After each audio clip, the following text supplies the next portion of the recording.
Muita gente conhece ou ouve falar da tadalafila como uma droga que melhora a ereção dos pacientes. E também no passado havia uma indicação para tratar pacientes com a próstata aumentada com o uso da tadalafila. Nesse vídeo eu vou fazer uma atualização científica que pouca gente conhece, quem é o paciente que realmente necessita do uso da tadalafila e os efeitos colaterais do uso desse medicamento.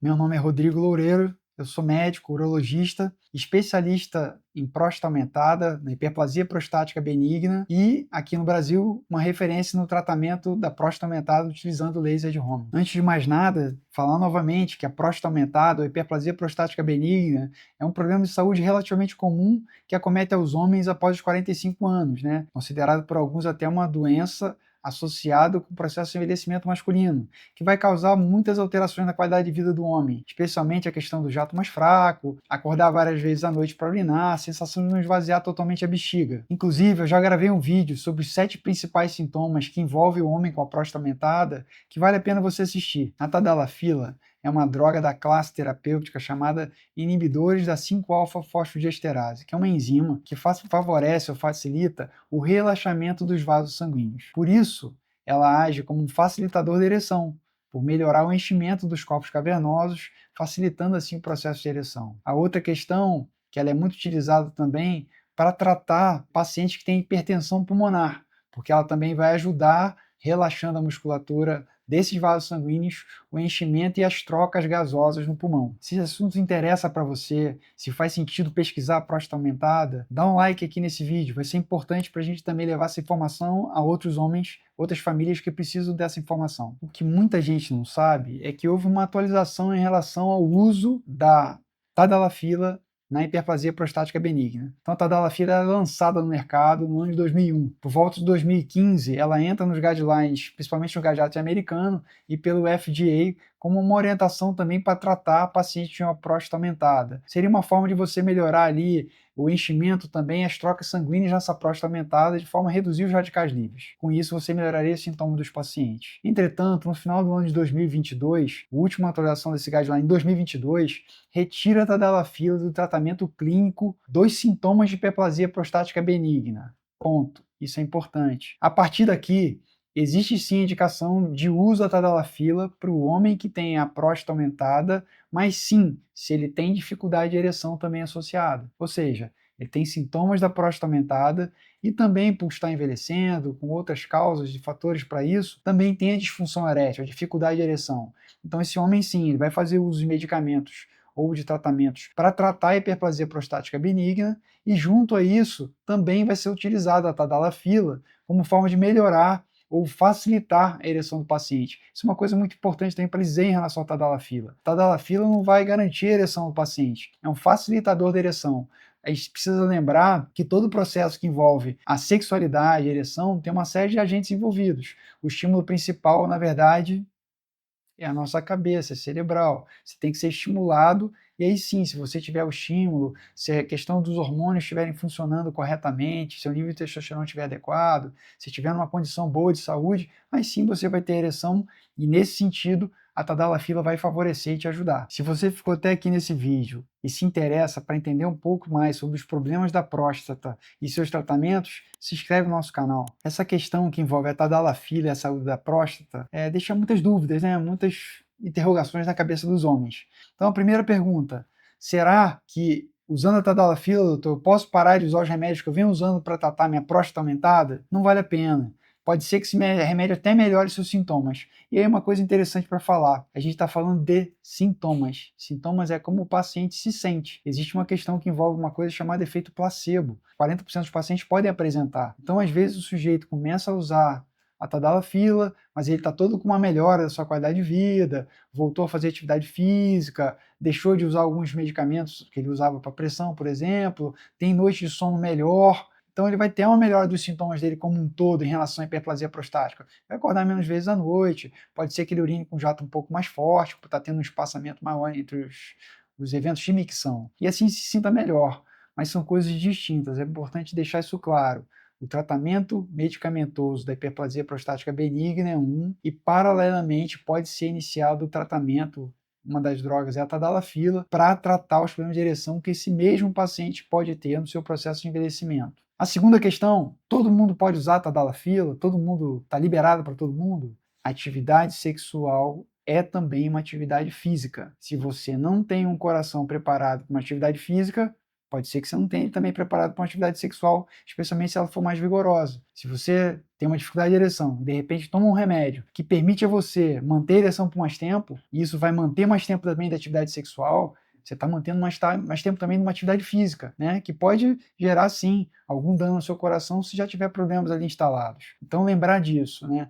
Se você tem atividade sexual, isso também é uma forma de atividade física, que envolve um preparo, um mínimo de preparo cardíaco para isso funcional, se você vai usar um medicamento que melhora a sua ereção. A medicação ela deve ser evitada em pacientes que têm problemas coronários, especialmente em uso de medicações chamadas nitratos, monocordil, isordil, porque essas drogas são drogas que favorecem a dilatação desses vasos coronarianos. Então, se você usa um outro dilatador em cima, pode ser que dilate demais esses vasos e você não consiga ter uma velocidade de enchimento, de forma que isso vai gerar, sim, perda de sangue no coração, que é o infarto. Então, esse tipo de paciente não deve usar essa droga. Uma outra pergunta, né, que é cada vez mais comum, doutor, eu posso usar a tadalafila todo dia? Então, assim, a gente tem no mercado hoje já a tadalafila na dose de 5 e de 20 miligramas. 5 miligramas seria a droga de uso diário, e ela é sim mais segura até do que a droga de 20 miligramas no estudo de longo termo. Teoricamente, se você estiver usando essa droga diariamente,